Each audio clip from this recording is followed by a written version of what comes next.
A lack of transparency results in distrust and a deep sense of insecurity.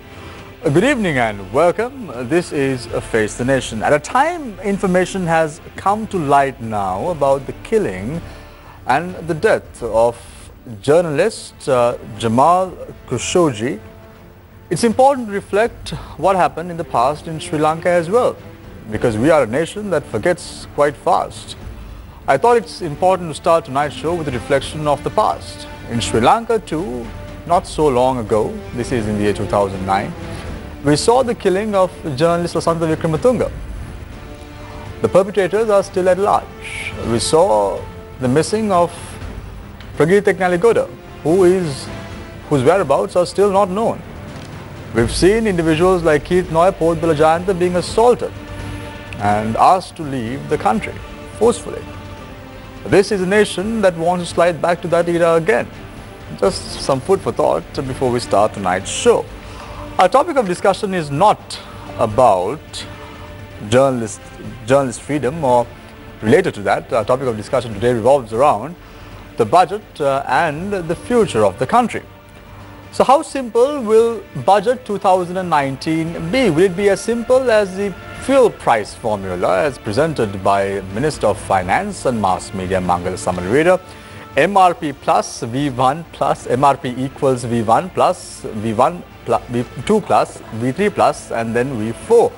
Will the budget 2009 be budget 2009 equals concessions plus concessions plus concessions plus concessions, or is it a far-fetched dream given the country's economy at present? To discuss all this and more, we've invited three panelists to our studios this evening. Let me quickly introduce them to you. Joining us this evening for the first time on the show is Prasad Singha, who is a senior financier and founder of Infonet. It's nice to have you on the show, Prasad. All joining us tonight on the show is very vocal Ramal Jasingha, President of the National Chamber of Exporters. Joining us tonight on the show is also Robbie Sabapathy, who is no stranger to Face the Nation. He's a co-founder and a resident fellow at the Advocata Institute. Nice to have you on the show as well, Robbie. Let's start off tonight's show with Ramal Jasingha, President of the National Chamber of Exporters. Ramal, just a couple of weeks ago, prior to the depreciation of the rupee and depreciation of the dollar, you came on this very show and said it's not going to be hunky-dory for the exporters, and many exporters as a result went at an exchange loss of millions of rupees.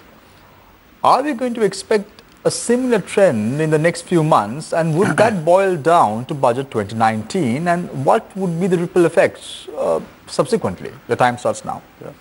Actually, it's very interesting because after my last the discussion that you raised on the depreciating rupee, I was quite vocal. I think it was discussed on 2 occasions on this program.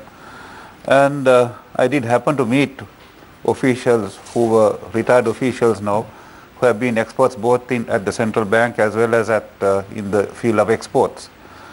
What their argument is that this should be the time when for exporters when the sun shines and to make as much hay as possible. Unfortunately, the world has changed, and I don't think ever before have we experienced such a drastic or such a rapid depreciation.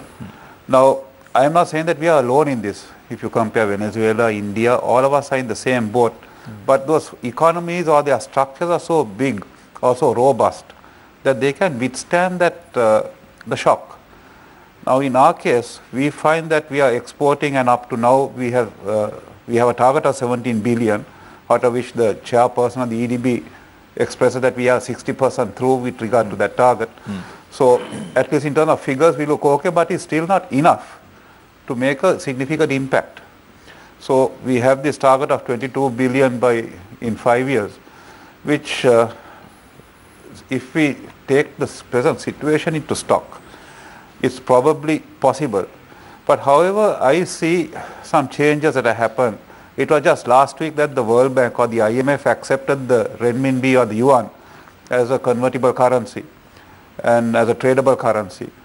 And with regard to our connections or with the involvement with the Chinese government and Chinese infrastructure projects, I see a glimmer of hope. But the thing is, how many of us exporters would want to actually deal, or how could we deal with the yuan now with a fresh currency, because we don't have sufficient experience on that, but that's left to be seen. Talking of the ripple effect, as I said the last time and at many forums, we need to find local inputs to maximize or to leverage on this present exchange slump or the depreciation, and then we can see real value. Right now what we see is probably very little value addition in real terms. We are importing inputs and we are adding value and selling them. So the competitiveness is thereby stretched. On the other hand, our buyers, or buyers of exporters, are asking for deferred terms because they think that we would benefit by this depreciation. So right now we are fighting many battles on many fronts. So it's not that easy. Ramal, I just want to touch very quickly about the importing aspect as well. When you really look at the numbers at present, it seems that there is some sort of tightening as far as the imports are concerned. And is this good news for the country's economy? On one hand you find an article saying that we are committed to the open economy. On the other, you are tightening imports. But it's a very interesting topic, because right now you have, and this is part of the Chamber's budget proposals also, you are getting imports that are, okay, so all in the name of trade. But if you read this morning's paper on the glass and ceramic front, where they are saying that there are so many products from cheaper economies dumped here. So if the anti-dumping laws are implemented properly, then we can compete more effectively. Now what we are having a domestic price war in terms of trying to sell our products, as well as in the international market or in the export market, we have challenges. So therefore we'll need mechanisms, or at least implement the mechanisms to make to manage our imports. For example, the Chinese, I read, I think it was today, where the Pakistan Business Council wants to export more bicycles to Sri Lanka, bicycles and cement. Now cement I can understand, we have a booming or we have a growing construction industry and probably there's use for it. For bicycles or motorcycles into this country, we already have a surplus, I guess. So they are looking at, so the trade seems to be one-sided, and this is an FTA that we have signed in Pakistan way back in 2005. So I would say the import situation right now is a double-edged sword.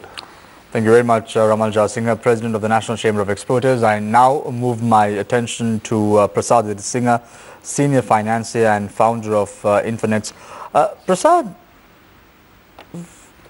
what's happening right now with regard to the financing companies in Sri Lanka as well as the banks? Now the general notion is, when the country is in a dire strait or dire need of money, the banks are making money at the end of the day. The banks are getting richer. How far is this true? So the people don't have money, but the banks are getting rich, it seems, given the numbers and given how their turnover has been over the last few months in particular. So where do we stand in terms of all this? Let me start on the present scenario in the market, because as we see, as for the June figures, I have year-on-year comparisons. Like in 2016, the income of the banking industry had been 143 billion. Then in 2017, by June, it had been 161 billion. But now in this year, by June, it is 190 billion. So that is to say that there's a inclining trend as far as the income is concerned in the banking industry. But on the other hand, all other indicators are going the other way, and this situation is little questionable. So just to support the scenario, I went further into details and got some information with regard to the loan provisioning. So when you take provisioning, that too has gone up. And like if you take loan provisioning, this is year on year. In June 2017, 16 it was 5.1 billion, and in 2017 it was 9.7 billion, and this year it is 17.2 billion. So this is where the problem is. And mind you, if you take the NPAs, now NPA for last month, it is at 255 billion. If you take the NPA of the banking industry as of last year December, it was 161 billion. So there's a huge increase within these 8 months. So as you said, though there's a income increase, in the same time there's a problem in the industry also. What is the role of the Central Bank of Sri Lanka? Because when it comes to interest rates, it seems there is no control over it. You have certain financial companies offering 13 to 14%, 13.5 to 13% on fixed deposits. Then you have certain financial companies offering 16 or even more on fixed deposits. And then you have the loan rate going up to 15.5 to 16%. Is there any cap that the central bank put in at least to encourage individuals to open fixed deposits? Because fixed deposits are already being taxed, at least to open fixed deposits, at least to encourage savings in a situation like this, in an environment like this. There's a cap given by the central bank. So financial, non-banking financial institutes as well as banking financial bankers can't increase their rates than the given cap. It's straightforward. That's standard across the board. But yes. But isn't there a system? Mustn't there a system be in place to help these individuals or people who want to invest some money, people who want to get some loans and start some businesses?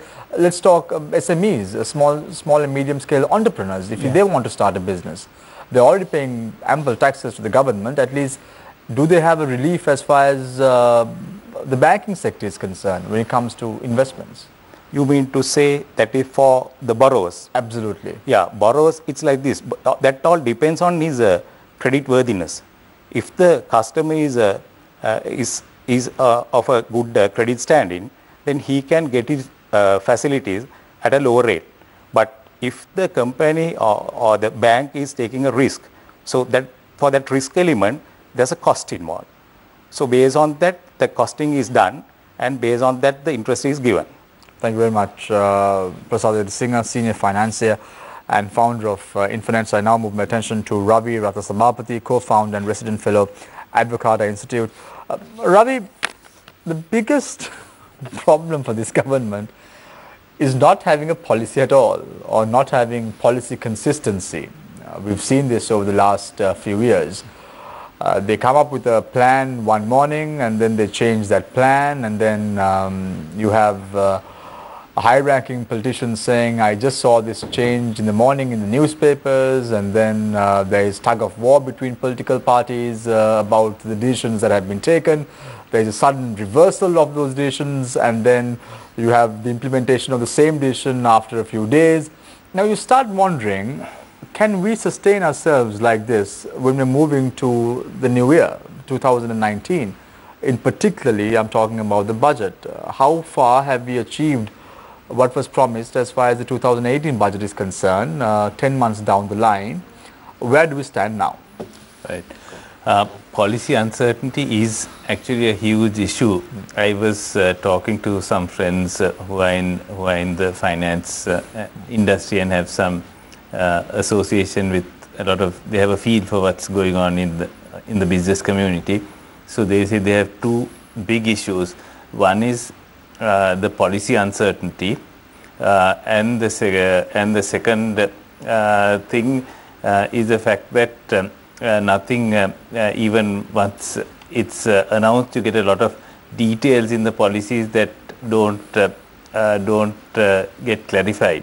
So it's a big issue for businesses. So to address this, actually the root of the problem starts with the government expenditure. We have had a runaway government expenditure between 2000 and 2016. Government expenditure has grown sevenfold from 335 billion to 2,333 billion. That's a sevenfold increase in government expenditure, right? The deficit has grown fivefold from 119 billion to 640 billion, and foreign financing of that deficit has gone from 495 million to 429 billion. That has grown by 867 times.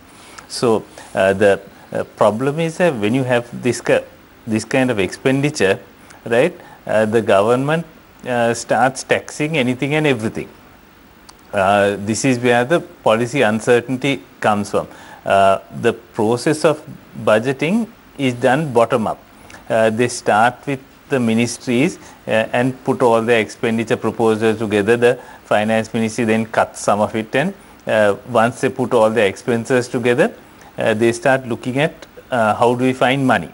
And then you find in an election years they decide to do various things, a whole heap of additional things come in. So from year to year you have this expenditure that's moving around, and some of it is completely unplanned. It comes up ad hoc within the year also, and then to meet those things you start raising taxes. So that's entirely the wrong way to go about it, right? If you don't plan your expenditure, you have no way of planning your income. So that translates into very ad hoc tax policies and a great deal of uncertainty for businesses. So they need to address the budget process, and my recommendation is that the current budget process in its annual form should be abolished completely.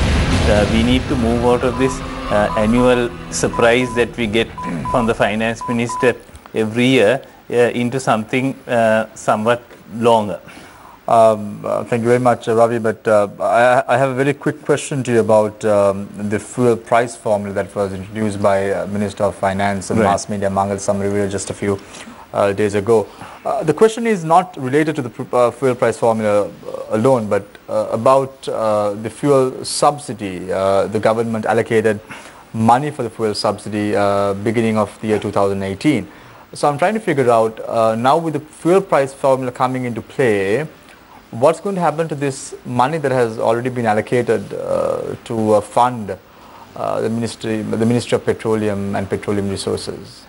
Right. I'm not very familiar with the details of that, but presumably that if there was any fund left, the idea behind the formula is that you don't subsidize the market prices of, or the world prices of the oil gets passed on to the consumers straight through. So the government doesn't subsidize anything. So if there's any money left from subsidizing something, then the government can probably take that back into its coffers.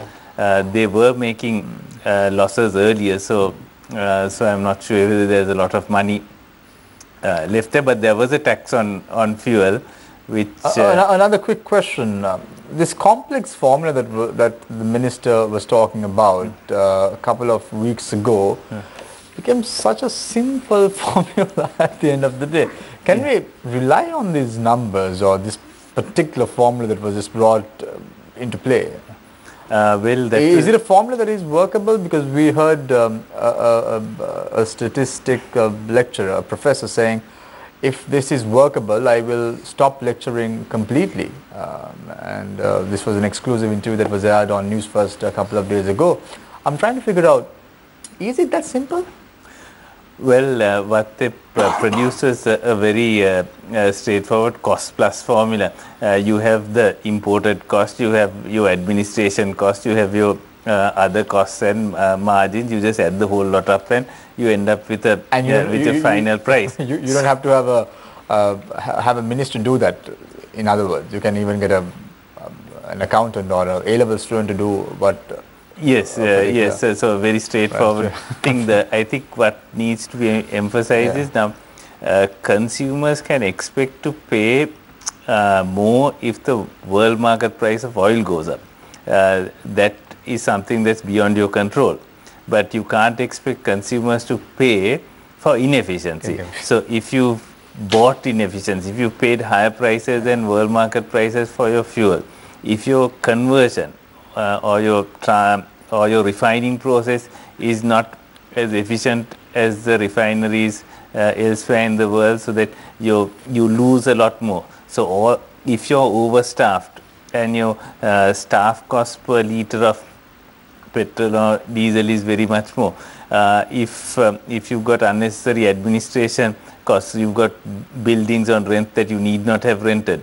Now all those costs get added on simply and passed on to the consumer. So it's not a problem for the government, but it becomes a problem for the consumer. So that's the aspect that we need to focus on. How much does it cost per liter for each of those elements? Thank you very much, Ravi, co-founder and resident fellow of Advocate Institute. I now open the floor for questions from our journalists. We have three today. On to my immediate left is Nadim Majid. Then we have Shahin Jurampati. And on my far left is Deshan Gonawala. So let's start off with Deshan. My question goes to Mr. Amal Jasingha.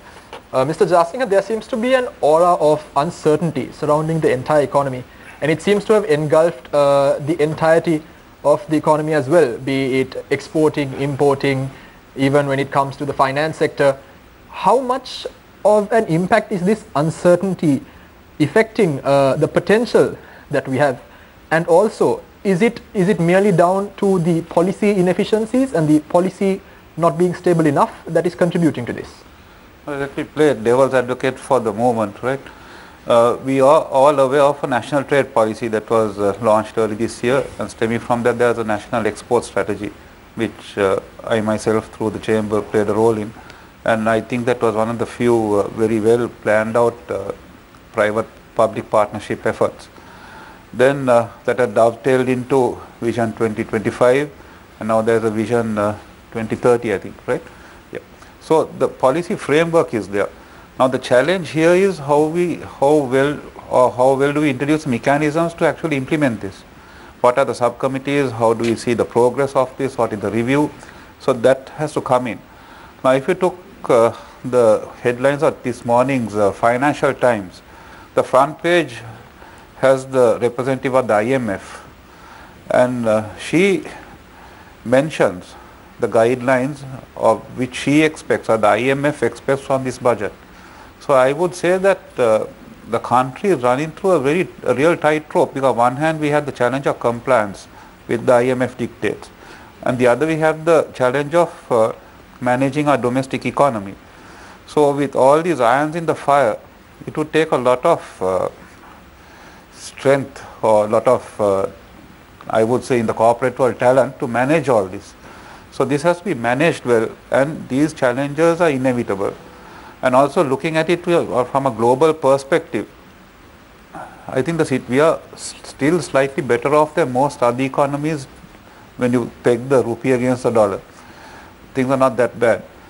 And a recent report, I think, of the World Bank says that the South Asian region has overspent on consumption and energy, cost of energy, whereas investments and production have come down.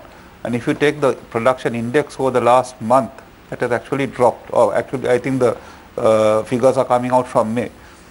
And so these are infrastructural issues that we will need to address to face the challenges of the uncertainty. Now I believe, okay, we're in the hat of a marketer for the moment, that you need to build awareness. For one thing, our people, the electorate needs to realize, put politics aside, we need to realize the challenges that we are going through. And my best indicator on how well or poorly we are doing is if you can find a parking space in a supermarket. I challenge you, at any time up to 9:30 you can't still find parking space in the supermarket, because a lot of us are living on credit cards. So personally, I don't know how much of financial discipline we have. Certainly, even the large economies have gone through stages of austerity. Now, that doesn't mean haphazardly tightening the belt and making adjustments, but sure, adjustments need to be made. So, getting back to the issue of policy, sorry. What are the adjustments that you're anticipating from the upcoming budget? What kind of austerity measures? We all know that there has to be some kind of austerity measures. I mean, if no one else, the IMF won't let the government get away with a sunshine budget. So what are your anticipations? If you follow the news last week, His Excellency the President has asked a committee to give him a list of those that are not essential imports. So we are right now at the mercy of the committee of what they identify, the item that they would identify that they would deem as not being essential. And I think that Rama, this is a country where, for example, you already have massive import duties on things like diapers. So what would this committee identify as non-essential? I wouldn't know. Right? I hope diapers would not be prohibitive because that's essential. No, I mean this is the kind of taxation sort of policy that our country has been known to come up with. Are you confident that the President's committee will be able to come up with Look, a system I will try to slightly differ from what Ravi says. You have an Inland Revenue Act and you have an Exchange Act. If those acts are properly implemented in its true spirit, I am sure a lot of this uncertainty could be addressed. Now the issue we have, as in all good plans, we are experts at planning. We are experts at putting down a paper. We could give a policy paper, but then have we considered, or how efficiently are we considering the implementation and the monitoring?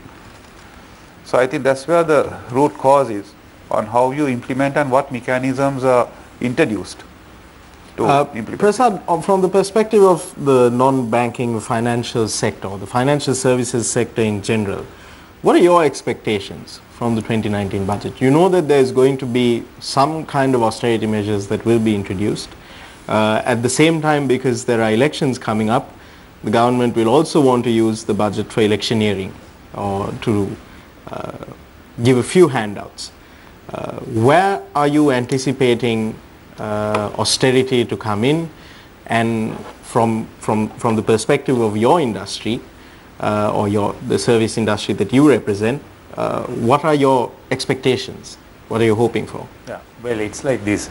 As it is, the non-banking financial industry has been curtailed by LTV, that is loan to value ratio direction. So as a result, in fact, I have been telling on this, I have been writing to papers on this, because due to this direction, the entire growth of the industry is curtailed. In the same time, in fact, this was introduced mainly to discipline the industry, and as a byproduct of that, the quality of the product, that is the leasing product, to increase to a certain extent. But what happened was it boomerang on the industry, as when you say 50% contribution from the customer, as per the present LTV requirement, the customer will have to contribute 50%, and the leasing company or the bank can lease the balance, finance the balance. So in a scenario of that nature, the risk element is very, very marginal. So anyone can lend to a customer who contributes 50% of the value of the vehicle. So therefore, now banks, they give at lower rates, whereas non-banks give at higher rates. So when the non-banking financial industry tries to capitalize on this market, the banking industry came into the picture and they grabbed the best of the customers from the non-banking industry. In the same time, the informal market, which is say, I would say, operating very aggressively in the present context. How big would you say the informal sort of financial services sector is? Basically loan sharking. Yeah. How big of a factor is it? And informal microfinance and loan sharking. How big is this sector? You can't, it's like this. You can't give a figure for that, but only thing we all know that is operating in the industry, in the country, in a very, like I would say, in large scale. And like the way that they operate, I mean, non-banking financial industry can't match them, because in no time they give their facilities, and in no time they collect their monies also. So in a situation like that, and they give at rates very like 5 to 10% for a month, it's something like 60% per annum. So, and they collect in the same manner. So what happens here is, from this side, banking industry is encroaching the non-banking financial industry. And on the other side, you have the informal sector that's taking business due away. to the LTV ratio. That's the banking industry is encroaching the non-banking financial industry. And from the other side, informal market is encroaching. So from what do you expect from the government to sort of arrest this trend? So the government will have to consider something in between this, because otherwise we'll have to realize the fact that non-banking financial industry is doing a great job in this country, say for last 50 to 60 years. They have been grooming the new entrants to the economy, and once they are groomed and bring to a certain level, they are being grabbed by the banking industry. So the government should consider some concessions to the non-banking financial industry for them to grow. Ravi, you've been listening to what both Ramal and Prasad had to say just then about what their expectations are from the budget and the constraints that they are facing. Right. From your perspective as an economist and as from the perspective of the Advocata Institute, where do you stand on this issue of austerity and the budget? If you look at the last few years, for the average consumer, they've had to cope with a serious depreciation of the rupee. It started at about 130 and now we are somewhere in the 170. We've also had an increase in VAT. We've had increases in PAL. We've had on the income tax side, you've had the income tax rates going up, the withholding tax coming. So the average consumer is and suffering. At the same time, you're not seeing a corresponding rise in incomes. Or your salaries aren't going up. So for the average consumer, there has been a huge increase in your cost of living as a result of these taxes. So politically speaking, and in all fairness to the average consumer, I don't think there is that much room to go and tax him some more. You've added so much, everything's gone up a lot. But the government has to find revenue from somewhere. I mean, you saw the appropriations bill that was tabled in Parliament, 2000, was it about 2.4 billion, I think was the total outlay. I mean, they have to find that money from somewhere. Right. So what happens is, which is why I've been suggesting that we need to rethink the budget. You have to turn it on its head. Basically, instead of the bottom-up approach of starting with the various ministries putting all the expenditure proposal together, adding it up and saying, okay, this is what we're going to spend, now let's find the money. You turn it the other way. You start with, this is the money that we've got, and now how do we prioritize and spend? And that works within a multi-year framework. That's what a lot of the countries do. They adopt medium-term expenditure.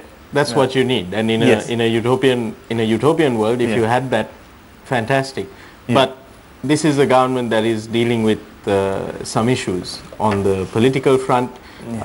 some issues within the government itself. There are fissures that are showing between the different coalition parties. Given all these sort of considerations of like realistically, what can they do within the next few weeks when the budget comes in? What can be done within the next few weeks?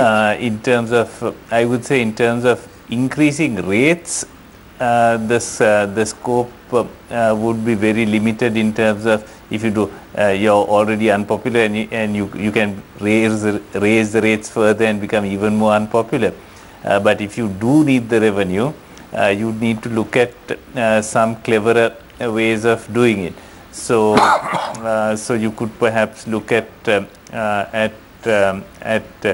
there's a fair amount of leakage that happens when you have high rates. There's smuggling that will take place of various products, and you find that people will smuggle perfectly legal things, even food items, grain, stuff like that when the rates are too high. So what has been found in certain countries is that if you flatten and lower taxes, sometimes you end up collecting more because people prefer to pay the tax than go through the hassle of actually smuggling stuff or avoiding it. So perhaps looking intelligently at your rates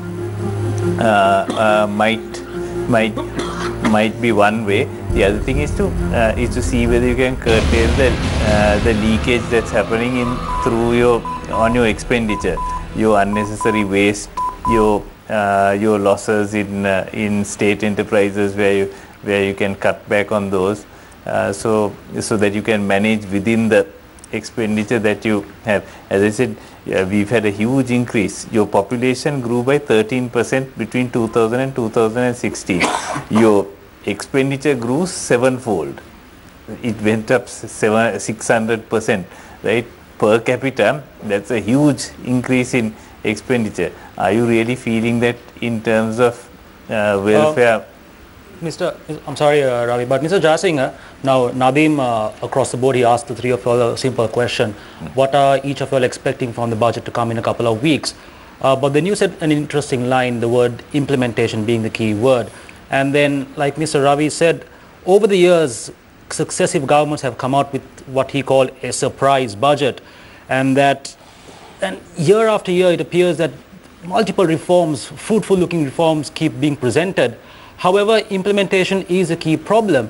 And then Mr. Ravi said this year what the government should do is turn the budget on its head. But it appears year in, year out, the government just tends to turn the people on its head. So what should the government and its people do to get rid of this whole situation we've been facing year in and year out?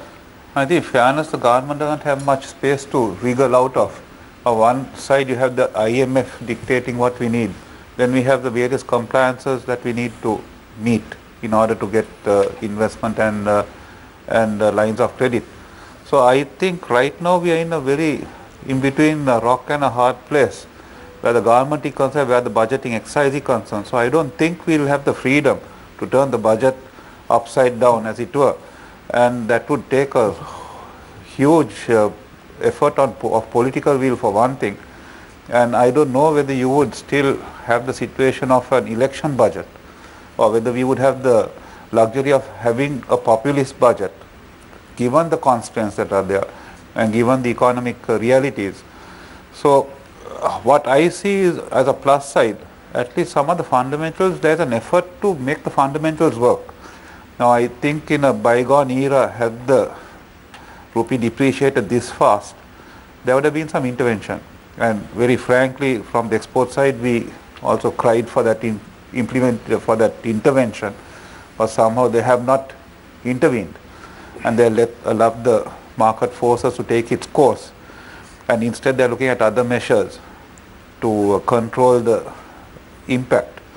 So I think there's an attempt, if not for a better word, to control or to manage the budget in a more scientific way, as against a populist way. So I wouldn't know how that would, because you and I are not used to a tight budget or to an austerity budget. Okay, I grew up in the 70s where it was a closed economy and the world was a very different place then. And I mean, getting by was quite tough, where we had to even line up for essentials. Your parents probably did that. So I don't see a return to that, because if there's a return to that, there would be riots in this day and age.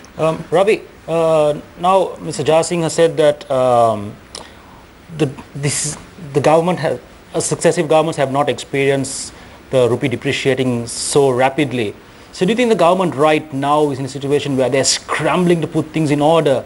They are kind of unaware of what to do exactly. Would you suggest that that is happening? One does tend to get an impression of trying to running because this government is the UNP-led government is famous for economic competency and economic management.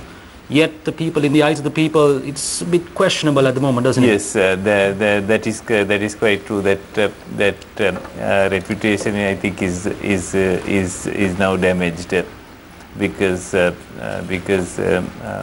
a lot of issues in the that we've experienced so far.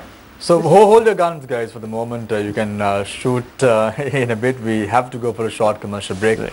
Stay connected, stay with Face the Nation. We will be right back.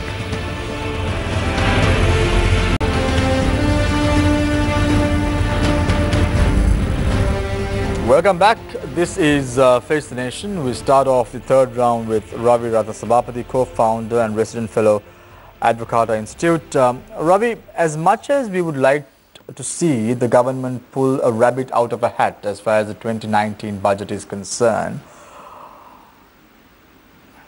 can they find the funding next year to at least narrow down the budget deficit when it comes to the spending and the expenditure, and then comes the budget deficit? Will we be able to at least narrow this gap at least somewhat? The good news is that when the last figures came out, thanks to all of the tax increases, we had achieved a primary surplus for the first time in over 20 odd years, thanks to all the tax increases. So the revenue is probably still not quite up to expectation, but provided they manage the expenditure and don't go and burn any holes, hopefully it should be manageable. But a lot of people are saying that at present the government is painting the city red, going out there, and every move that they take is not working in their favor at present. So you said that the tax increase has helped Sri Lanka, but do you think it will reflect us well enough in the year 2019? They were hoping that as at the mid-year figures, they were looking okay. So, which is why hopefully you wouldn't need to increase taxes any further if you can just manage the expenditure. Now, with how the performance tends to be somewhat better in the second half of the year usually, because by the time some of the gazettes get passed and some of the collections do tend to come after the end of the after November. So, Ravi, what's the point of having a budget? Just give me an overall view. So you have a budget for the entire year. Yes. Correct me if I'm wrong. It is so, right? Right. But in Sri Lanka, it's a bit different. You have, after 3 months, there is a tax revision again, and then there is tax revisions again, and there's tax revisions again, and again, and again, and again, and again. So what is the point of having a budget in a country like Sri Lanka? Exactly. So that really shouldn't be happening. You should be having one simple statement of all your expenditure that's presented to Parliament and approved, together with any changes, if necessary, in tax rates only. It shouldn't be a forum for introducing new tax policy.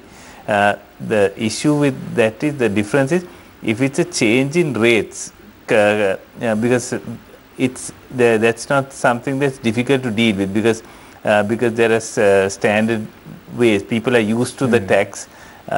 So it's just calculating it slightly more or less depending on a change in rate. But when you introduce a totally new tax, nobody knows how it's going to work. Now, if you go back to 2015, we had super gains tax, we had mansion tax, we had wealth. They were talking about wealth tax. Now, nobody's even heard of these things. Right, when it does come into play, there are so many things that haven't been thought through. They've been announced in one fell swoop in the budget, and then everybody's sort of. When you speak about mansion tax, you speak about super gain tax, and then you look at Ramal. So I'm just going to. Yeah, he was a victim of them all, unfortunately. I'm going to move my attention to Ramal. Ramal.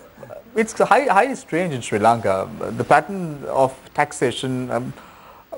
I'm trying to figure out what is the system that we have in the country. Why? Because you have a budget, you need a majority to pass the budget. So the taxation, everything happens here.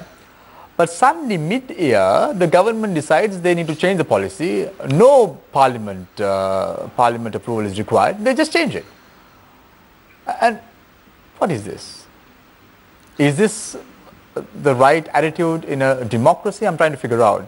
Or is it the way in which the government acts? Or is it a precedent that was set in the past?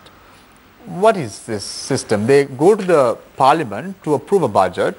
However, when it comes to new taxation policies, nothing is required. The government can implement it based on the finance ministry regulations or the act. I'm trying to figure out. So what is the point of even having a budget if that's the case? Your time starts now. Talking of the past, I think there was a situation where changes were made purely by passing a gazette. And that time we called it a gazette economy, long time back. And I think in fairness we've probably grown a bit. But today, as I mentioned earlier, you have an Inland Revenue Act. And I think one of the participants at this program some weeks back or months back was the Minister of State of Finance, who I think went into lengths in explaining the consistencies that the act would bring. So hopefully that would serve its purpose. But on the other hand, you have a National Economic Commission, which has recourse to those. Now say if as an exporter I am affected by a particular tax that is introduced, I have recourse to appeal through that commission to revisit that tax. So thereby there could be an inconsistency. But getting back to the point where budget is passed in Parliament, and I'm sure there must be some allowance or some leeway for amendments if it is positive. But I think going as far as being inconsistent, I don't think that's acceptable by any standard of governance. So, as I said earlier, you have on one side the IMF to keep happy, and you have the electorate to keep them happy. So how does a government, any government, manage the two? So I think that is where the inconsistencies come. But today we are in the 21st century, and we are hopefully in a progressive century where Sri Lanka is concerned. So we got to follow international norms on budgeting, on how budgets are managed, and how consistency and policy planning is carried through. Are you trying to say, are you inclining to say that it's important that we listen to the IMF or act based on the women fancy? Not at all. The point is you got to have strong governance or a strong government to counter. It's not just opening the door. But the point is we have got into such a debt situation that you can't ask them to mind their own business either. So we've got to balance both and find the best way, and that's where the strength of our negotiating power would come. So if you're trying to count with our fingers in your hand, it's not going to be that easy. But we got to find a way on complying on some and having the trade-offs, as you would call in any negotiating mechanism. What would you trade off? Do you think that we are in a competitive advantage right now as far as Asia is concerned? Or are we losing track? Because Vietnam, the FDIs have increased significantly. Talking about Bangladesh, FDIs have increased significantly. Sri Lanka stands at 389, a poultry figure compared to $1 million compared to the region as a whole. But do you think Sri Lanka has that edge? Actually, even now, Sri Lanka is blessed in terms of location. Now the point is, if you casually watch any TV program and you see how other countries are advertising their location, their tourism, their products, the promise.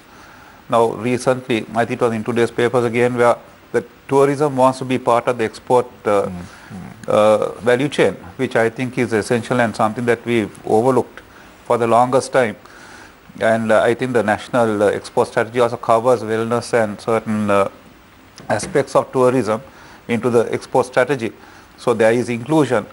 So I think we are not, despite having a literacy rate of over 97%, I guess, and the management talent and all that we have here, we haven't still been able to crack the strategy or crack this so-called black box on how we promote Sri Lanka or how we leverage on the uniqueness. For example, in cinnamon and tea, we are going on this, there's international, and that's part of our budget proposal also, on geographical, what we call geographical indications, where we have a special place for, or special niche for these for the products. So these are the good things that we have, but we are not marketing it well. So I guess you need a Kotler or somebody like that to push Sri Lanka. Thank you very much, Ramal. When you said we are blessed, we were blessed, then I thought you were going to say we are blessed with a wonderful set of politicians in Sri Lanka. Thank God for that. You said the location. So I now move my attention to Prasad Singer, senior financier, founder of Infinets. Ramal was talking about cracking the nut, but my question to you is also about how do we find a competitive advantage as far as financial value is concerned, because I recollect some time ago, Minister of Finance, former Minister of Finance, the very infamous Robbie Sabapathy, said that we need to make Sri Lanka a financial hub. It's important that we get in money. Whoever has money, they can come in and invest in Sri Lanka. Does a model like that, at least, would that work for a country like Sri Lanka? I'm a bit speculative of the money laundering issues that are taking is across the region as a whole, but really looking at that aspect, making Sri Lanka a financial hub, would that really help us? As a senior financier, what are your thoughts on this? Well, I will contribute to that topic in this manner. Now, to be fair by the government also, we'll have to taken up the fact that many natural disasters are responsible for this present scenario, especially this NPA situation. Only thing now, these things are... When you say NPA, you need to be a bit more... non-performing advanced situation. That is the people are not paying money on time. Right. Prasad, we need not use acronyms because we need to make it a bit simpler to the audience who are listening in. Yeah, let me explain what is NPA is. NPA is when a loan or a lease is booked in a finance company or in a bank. You go on accrued basis where you identify interest, though the customer pays or not. You identify the interest on monthly basis. So when the contract goes into say 3 months without a single payment, then you stop identifying interest as income. So when it is about 3 months, that is in banks, it is being treated as a NPA contract. But in the non-banking financial industry, that is finance companies, it is 6 months. A customer without pay, if the customer didn't pay for 6 months, then that will pass into NPA. So that's the description of NPA, and the present situation is, as I said, natural disasters. Say if you take last couple of years, there have been many natural disasters everywhere. In south, it's floods. In Anuradhapura Polonnaru area, it's a drought. So as a result of these things, there are many customers who have been affected by natural disasters. So my point is, these things can happen. Anywhere these things can happen. But the only thing, there has to have a remedy to address these things. Now, by going on this, I wanted to have some kind of a research on it, and I found there are many organizations, worldwide organizations, which are being, some are being backed by the World Bank, who have resources to help these victims. So, like the Green Climate Fund, that is known as GCF, is a World Bank arm of helping these victims of natural disasters. So, similarly, you get another three, that is a Climate Investment Fund. There again, it's a World Bank funding arm. Then Global Risk Financing Facility, and then Clean Development Mechanism. These entities are geared to help people who are who are affected by natural disasters. So, in fact, now I started communicating with these entities, these funds, but the communication what I got is, as an individual I can't communicate with them, or like I can't have any dealings with them. It should be like go through the government. So now the problem is, now this particular fund, this green fund, the agent for the green fund here is the Ministry of Mahaweli. So Ministry of Mahaweli is a separate ministry, and these other this non-banking financial industry and banking financial industry is coming under the central bank. So there has to be a mechanism to click this. No, but the point is, Prasad, see, we go to the Copenhagen summit and then we agree to all the principles as far as ensuring that we are going to go green, and then we have here in Sri Lanka trying to build coal power plants. We are trying to build in, not moving to renewable energy, but moving to other sources of energy, thus destroying the country's environment. So are we really genuine about all this? Now you speak about the green fund from the World Bank. Do you think they will at least come forward and fund a country like us when we always break promises internationally? No, I'm talking of the people who have been affected by these natural disasters. Yes. For them to get over their situation. It's not like going to them and giving food and clothes for them to survive, but for them to bring their lives back and to stay where they were. I'm talking about something like that. Absolutely. Yeah. So thank you very much, Prasad, Senior Finance and founder of Infinance. I open the floor for questions, but let's start off with Shahin this time. Thanks, Sham. Mr. Jasinger, I think something that is quite obvious, but it's a question that needs to be asked. Now, we were speaking about the depreciation of the rupee to this extent. We all know essentially what is causing this to happen, but given the sanctions imposed by the United States on countries like Turkey, China, Russia, Iran, and so on and so forth, how do you think this entire global situation impact the budget that is to come in the coming weeks? There is an impact, and also we had mechanisms on how we manage that effect. As I said somewhere earlier in this program, the World Bank has recognized the Chinese currency as a tradable currency. Now we could have some hope there, rather than peg or go on our trade just purely by one currency. Maybe you have a slew of currencies, maybe the euro, the pound, and the more competitive, the more tradable policy when you take the size of the economies would be China and the USA. So certainly those would have an impact, and that would impact our tea exports, and there would be issues.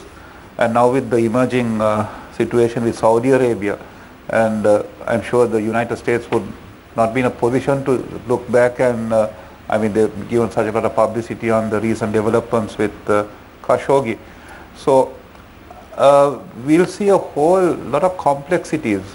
But again, what are we talking about? We are a small economy, and our exports are small in comparison to the larger export markets. So I'm sure that we could manage. with the size of it. So all we need to do is to sustain our growth, our export growth, build up or enhance our marketing activities into emerging markets, and then find a very strategic approach on how we bide this time and probably look for opportunity, because the marketer's dream is trouble, where you see uncertainty and then you come up with something new and you try to get into that new opportunity. Yes. Mr. Jasper, you're talking about opportunities and how we need to look for opportunities. But the thing is, even Mr. Ravi and Mr. Prasad brought into light the fact that there are a lot of challenges, that we need to cut costs, that we need to manage our finances. As an exporter, we have heard a lot of politicians speak about how much we need to improve our exports if we have any hope of actually coming out of this rut. Are we investing enough to develop the situation, or are we just trying to manage it and see where it goes? I'd like Mr. Ravi to express his opinion once you finish. Yeah. That is exactly the point we are in now.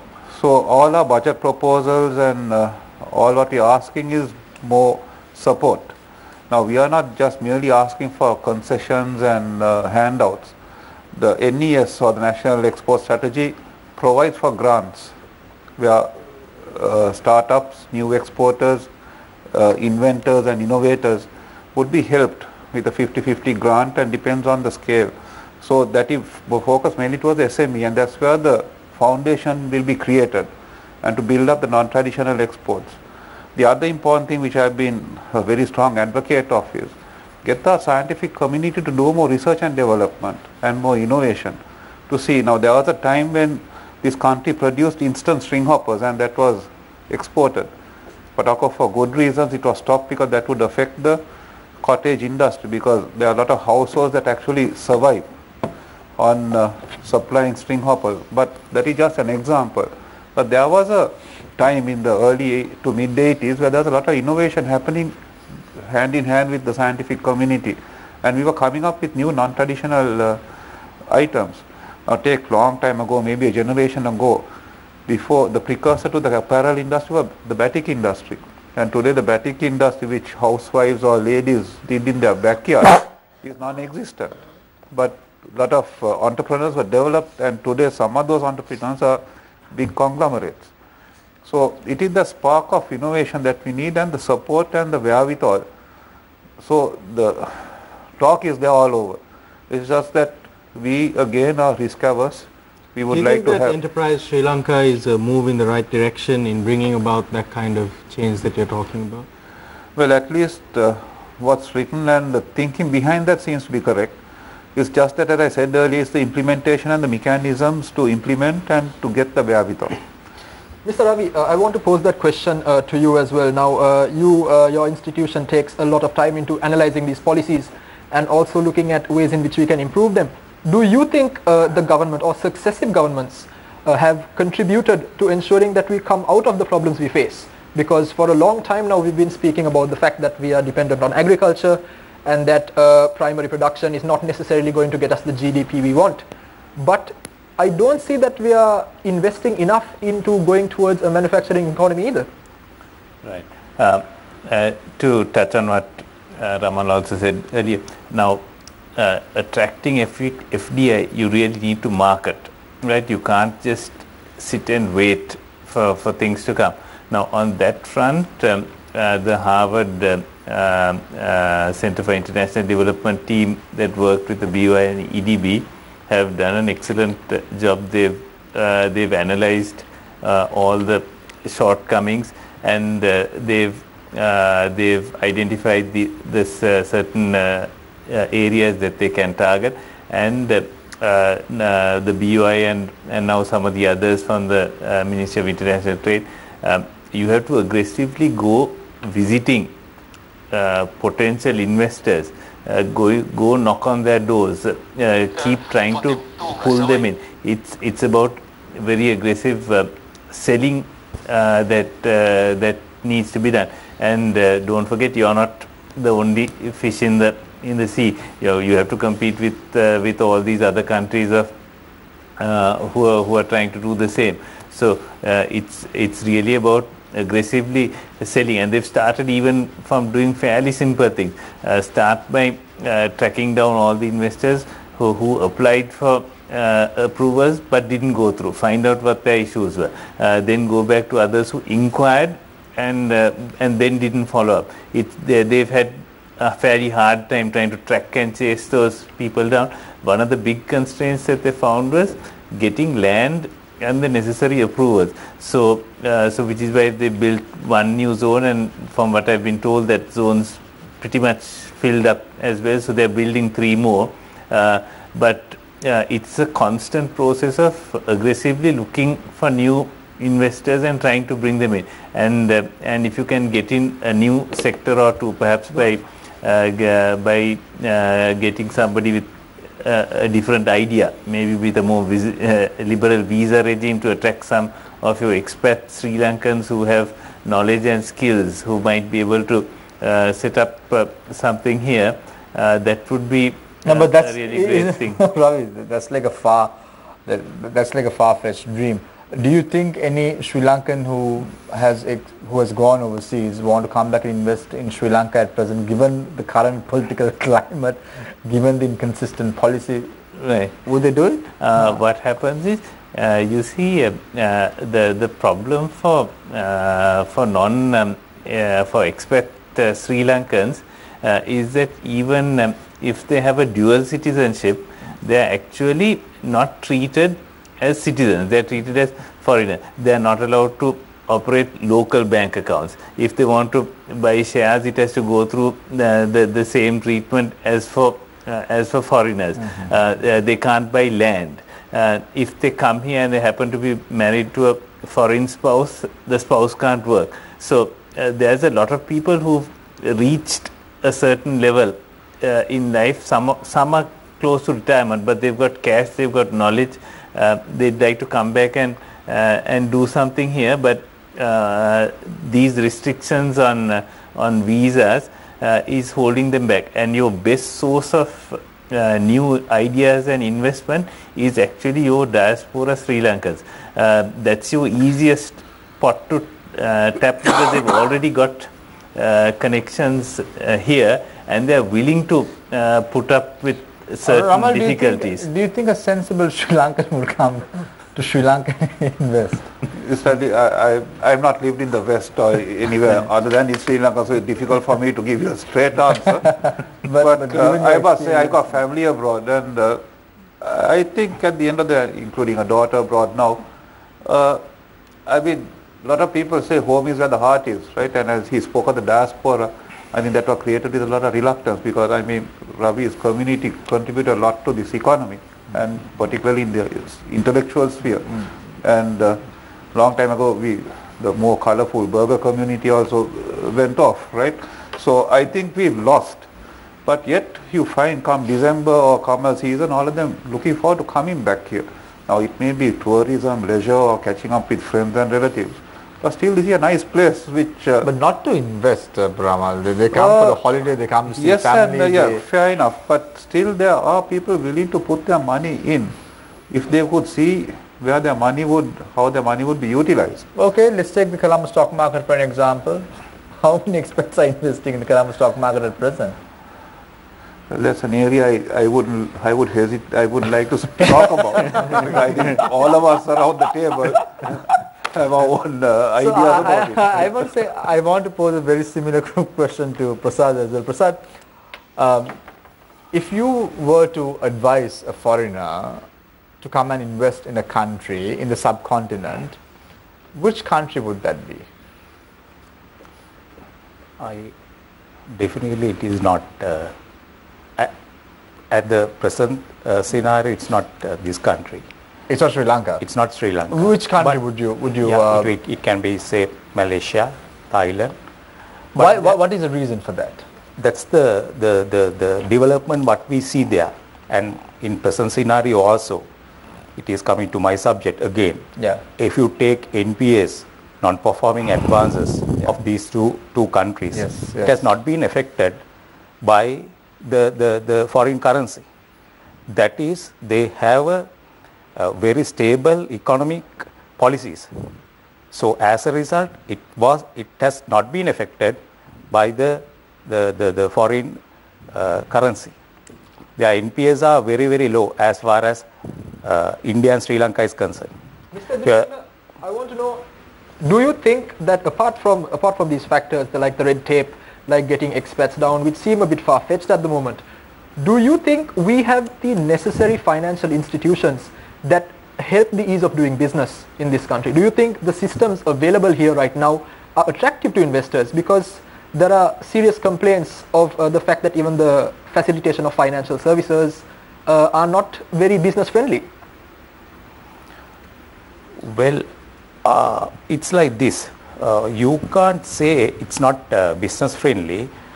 You had to start this from grassroots level, because credit is something which you can really rely on to develop a country.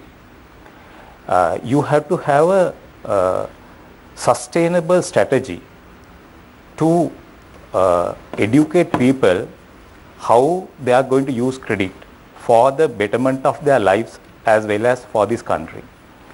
So as I see, this knowledge should be given to, I would say, school children and say the societies in rural areas, for them to use credit for the betterment of their lives. And by doing that, you can grow the industry, as well as you can build up the confidence of the investors also. The problem here is that there's no people have no idea as to how the credit can be used to their benefit. So I just want to pose a question to the three gentlemen who are in the panel today. It's going to be about numbers and how you want to invest, because we're talking about 2019 budget, and let's say if you had the money, how would you invest? So I want to start off with Ramal first. Ramal, I know this may sound as as if I know your bank account details, but I'm not even trying to guess, but I'm just going to put a hypothetical figure. Thank you. Let's say you had 50 million Sri Lankan rupees. How would you invest in Sri Lanka?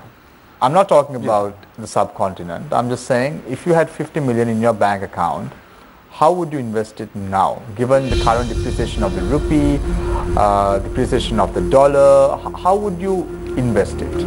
What would be your advice to the people? My first choice would be agriculture, because I would probably rely less on imported inputs other than for the fertilizer.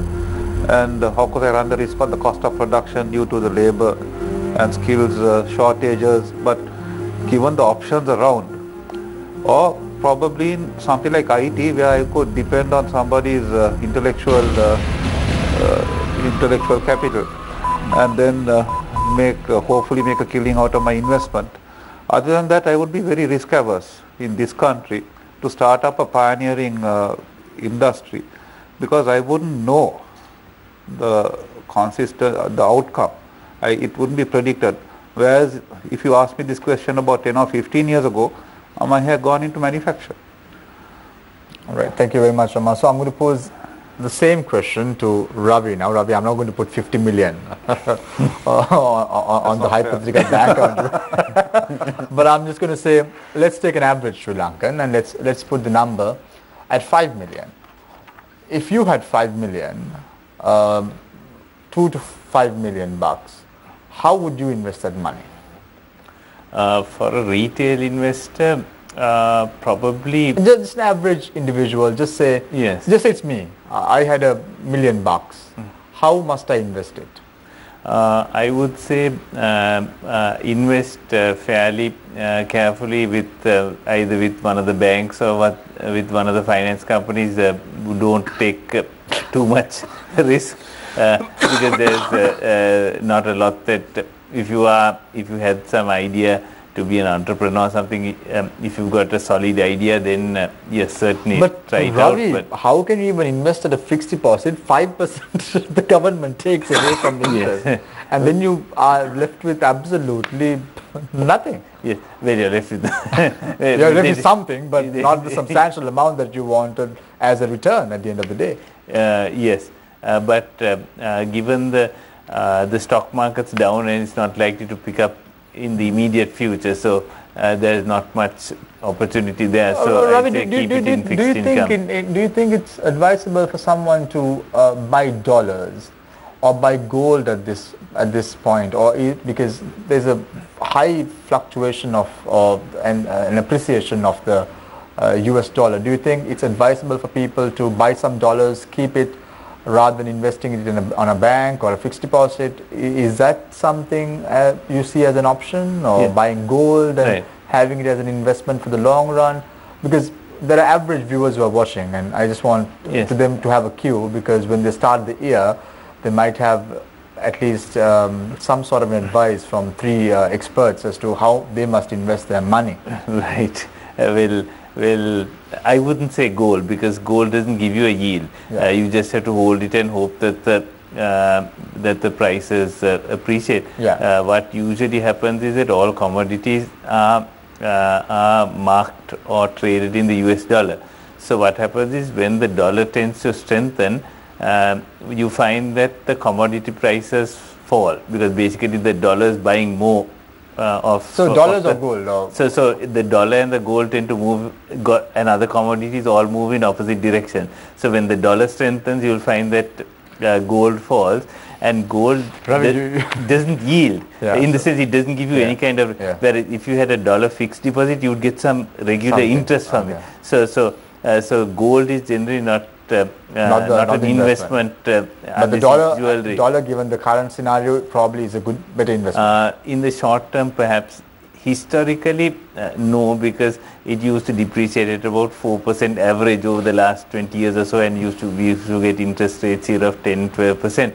But at the moment, there's a certain amount of volatility. So in the short run, you might be able to make... Ravi, I'll be very watchful if I'm told to speak to you about investing my money. I'll be quite watchful. Just on a very lighter note. I want to move to Prasad now. Prasad, let's say someone with 500,000 to $1 million bucks, and they want to make a proper return. What must they do? Because right now there seems no hope for Sri Lanka as far as this year is concerned. You're going to have a budget that's going to tighten your belts a little bit further. It's going to be a tough year. It's going to be not a budget that's going to be with a magic wand, saying about surprises, saying about concessions. It's going to be somewhat of a cash strip budget. So you're talking about an individual who makes around 500,000 to 1 million annually. He can make a saving. What must he or she do? Yeah, it's that all depends on the circumstances, because like if he needs a substantial amount of money, now he can't just walk into a bank or to a finance company and invest the money there. So he'll have to invest in a better way to earn a good return. But only thing, if he is going to a bank or for that matter to a finance company, if he is concerned about the stability of the company, he can always check with the central bank of the stability of that particular company, and based on that he can invest there. But Prasad, look at what happened to ETI. Central bank regulated finance company crashed.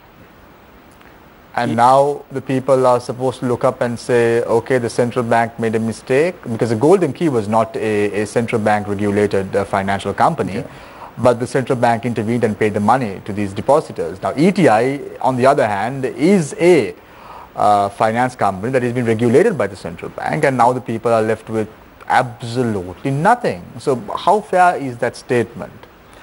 No, it's like this. Now central bank also like bringing more precautions to the standards of measuring the standards of companies. Now recently they introduced this rating to the industry. So all the finance companies, non-banking financial institutes, are supposed to take should get their rating done by a reputed rating agency. So likewise, central bank is also like introducing new methods of putting the standards correct, or like putting the place in order. So, But how long that will take, we'll have to wait and see. no, they have already started, and people are on it. So I mean, when things are like done properly, these things will be ironed out. It's by regulation. It's by regulation, yeah.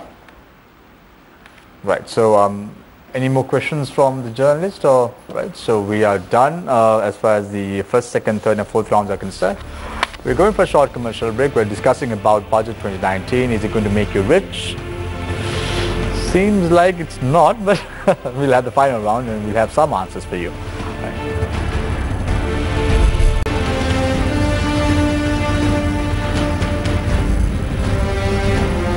Welcome back. This is Face the Nation. We just had to face a very minor technical glitch. So let's start off the final round again with Prasad Singh, senior financier, founder of Infinite. Prasad, in 2008, when the budget was presented by then Finance Minister and President Mahinda Rajapaksa, he said, tightening the belts of the people are quite important because we are now on the verge of ending a war. So we have our spending is going to go up as far as defense is concerned, and they had a story for the people. But what is the story that this government has for the people? Because in 2015 they came up with this big story about change, good governance, about paying the debt off and all that and more. But what is the story they have now? Well, it's like this. They'll have to have some kind of a story to tell the public, otherwise, because presently these oil prices are in the air. So similarly, the inclining trend of the dollar. So, and the other one is the US-China trade war. So when considering these three factors, those are the main. But do you think, Prasad, the people are going to buy this when you say oil prices are on the rise, there's US-China trade war that's going on, and there's tensions between Saudi Arabia and the US, so hence our economy is going to be... Do you think that the people are going to buy that? They might not buy it because it's not common man language. But absolutely. yeah. But, yeah. So they're not going to buy it. So does that mean 2020 elections, this coalition government is in trouble? They will face some kind of trouble. So I trying to say that someone else will be elected? With that silence, I'm going to stop you at that, Prasad. I take your silence as an answer. So let's move to Robbie Sabapathy, co-founder and resident fellow of Advocata Institute. Robbie, 2018 was a bad year. We predicted this is going to happen, the appreciation of the dollar at one point, and then we knew that the country's economy is going to be in a worst case scenario because at least 95% of the income that we earn is being spent on debt repayment. And I don't want to talk about 2018 now. I want to talk about 2019. At least by the end of 2019, are we going to see a silver lining? At least a glimmer of hope? What I would hope for is that if the government is able to keep its expenditure under control, not increase, just hold the taxes as they are, keep monetary policy tight so that the currency doesn't depreciate any further, then you will see some stability coming to the things. It's very important that they manage expenditure rather than looking to tax to raise revenue to meet. So when you say government expenditure has to come down, are you saying that government has to ensure that they don't purchase 865,000 rupees worth of chairs? They have to ensure that the tax-free permits that are being issued to parliamentarians and other government members should be done before they go and purchase all this and all this. What is the suggestion? Yes, they need to cut down on all of those things. They need to cut down on the losses of these big monsters like Sri Lanka and all these other loss-making enterprises. Close some of them if you can. with that, Ravi, I'm going to ask you another question. Just a couple of weeks ago, well-renowned economist, one time, Dr. Harsha De Silva, who is now a state minister, said that it's important that the people should stop going to Alaska and start staying in Sri Lanka and save the foreign currency that's going out of the country to make some sort of a patriotic move to help the country to overcome this terrible economic crisis, or the dollars going out of the country. However, just after the statement was made, we saw several state visits undertaken by the president, and even as we speak, the prime minister is in India. Is there any reflection of what these individuals are saying as far as government policy or government direction is concerned? Because we're talking about expenditure. Is there any reflection, or is there any... Well, private expenditure is not the problem. It's the government expenditure that's the problem. So that's where you need to keep it down.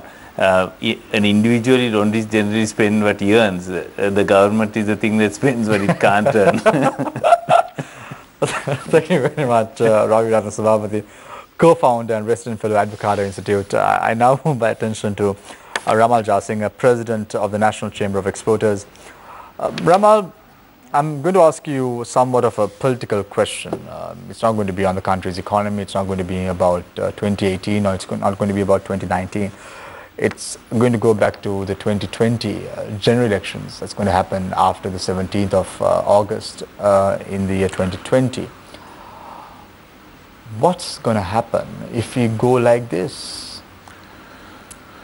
Well, that I don't want to stare into a crystal ball here and tell you this is going to happen, but one of the things that I would like to think is correct or is true is that we now have a mature electorate. And I think the word stories has been coming up throughout this interview. And I think people in general are fed up of stories. We've been fed stories for the longest time. And actually going back to what Minister Harsha, I remember as he came, as the government elected about 3.5 years now, right? I met him at a forum, and he was my lecturer at one time, lectured to me at the MBA. When he said, by the time, this is 2.5 or 3 years back, he said, by the time the 2020 elections come, you'll have a completely different political scenario. You might find new challenges, new ideas. Now, as you can see, if you casually go into WhatsApp or any other social media, you find a lot of new aspirants coming in. And some businessmen not telling, give us the country, we'll run it for you. So, in the middle of all this, I think the traditional way of party politics might change. The way people vote will change, and what people expect would change. Remember, you have quite a sizable millennial voter base out there, who's probably been used to a pampered life, everything has been looked after. And they probably, but again, they are intelligent enough not to swallow a populistic story, hopefully. Where earlier you went out into the electorate and as we coin the common man, you wooed his vote. I mean, I have seen in my lifetime voter bases changing for a promise that you bring rice from the moon. But I think we've matured far beyond that right now, and since we got exposure through media and various methods to how the world works in general, that we would have a more relevant political scenario to meet the challenges. But since you said this is a political question, I would like to dwell on something. And a comment that you made at the start of this program on the way journalists are treated, but I'm not going there. All I'm saying is last night I happened to watch this movie called The Conspiracy, which actually was the conference in which the Nazi government decided on the final solution for the Jews. And believe me, I couldn't sleep for some time, not because I was scared of the movie, but because I was scared of the trend that the way the world is going. If you take Italy, you find a far-right coalition now in charge. You find the situation in the USA, you find an ultra-right situation emerging. You see the EU, the issues there. So you can see probably we are going back. What that film have probably taught me or stimulated in my thinking at least was we are going back to a situation of the early 20th century or for the first 50 years of the 20th century where you had polarization. There was, okay, that was a transition from royalty into politics and then into the emergence of communism, and I am no political scientist, but you can see that trend. Now the frightening trend is we are getting more and more polarized. On one side you have the trade wars, then you have nationalism increasing, and I think even in this small country we had that issue, or we are running through certain issues, or we were in the recent past with the various riots that we see in pockets. So the trend is very dangerous. So what we would need is a very, very intelligent and educated electorate to make the correct choices. Let's hope for the best. Thank you very much, Ramal Jasingha, President of the National Chamber of Exporters. I want to thank Prasad Singh, Senior Financier and Founder of Infinance, for joining us this evening on the show for the very first time. Thank you very much, Ramal Jasingha, President of the National Chamber of Exporters. Nice to have you on the show as well. Robbie Sabapathy, it's always a pleasure to have you on board, co-founder and resident fellow of Advocata Institute. Nice to have you on board as well. Thank you very much, Deshan, Shaheen and Nadeem. I leave you tonight with a quote, as I always do. It's a recession when your neighbor loses his job. It's a depression when you lose your own. Where are we standing? I'll let you decide. Take care and